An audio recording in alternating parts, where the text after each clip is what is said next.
Hello hi बच्चों, आज हम लोग एक्टिव प्रकाशन के क्लास 9th का फिजिक्स का चैप्टर नंबर 1 का न्यूमेरिकल नंबर दूसरा करेंगे। नंबर 2 में कह रहा है कि एक कण 2r मीटर व्यास वाले अर्धवृत्ताकार पथ पे गति करता है।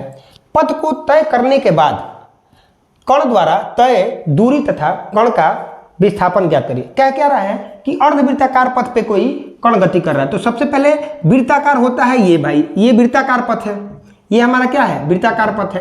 अर्धवृत्ता मतलब इसका आधा बिल्कुल, कि ये हमारा हो जाएगा अर्धवृत्ताकार पथ, ये हमारा हो गया अर्धवृत्ताकार पथ। अब यहां ध्यान दीजिए, अब ये कहां से कण शुरू कर रहा है, अर्धवृत्ताकार पथ ये है, और इस अर्धवृत्त का व्यास कितना है, 2r है, यहां से लेकर यहां तक, ये हमारा क्या हो जाएगा 2r, और ये आपको पता है यहां से यहां तक क्या है हमारा r, और ये भी क्या होगा r। अब कह रहा है कि अर्धवृत्ताकार पथ पे घूम रहा है, ये वृत्ताकार पथ होता है, अर्धवृत्त होगा तो अर्धवृत्ताकार पथ होगा। तो इस बिंदु से चलकर इस बिंदु तक पहुंच रहा है वो, यानी कैसे, ऐसे ऐसे चलकर पहुंच रहा है। तो अब हमको बताना है कि ए से बी तक जो इस तरीके से दूरी तय किया हुआ है, यहां पहुंचा है, वह कुल दूरी कितना होगा। तो सबसे पहले कुल दूरी का सूत्र होता क्या है, कुल दूरी क्या कहलाती है, जो मार्ग की कुल लंबाई होती है। मार्ग की लंबाई मतलब जिस रास्ते पे आप चले हो उस रास्ते को पूरा नापिए, वही आपकी क्या होगी, दूरी। तो आप कितना रास्ता चले हो, ये वाला, ऐसे ऐसे ऐसे ऐसे और यहां से यहां तक, तो ये दूरी कितनी होगी। तो सबसे पहले आपको मैं बता दूं कि अगर वृत्त का पूरा आप एक चक्कर लगाते हो तो ये वाला जो मार्ग होता है वो होता है 2πr।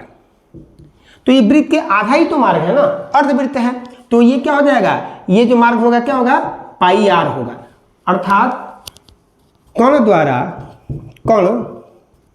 द्वारा तय कुल दूरी, या फिर हम ऐसे लिख सकते हैं कि अर्धवृत्ताकार पथ पे कण द्वारा तय कुल दूरी बराबर अर्धवृत्ताकार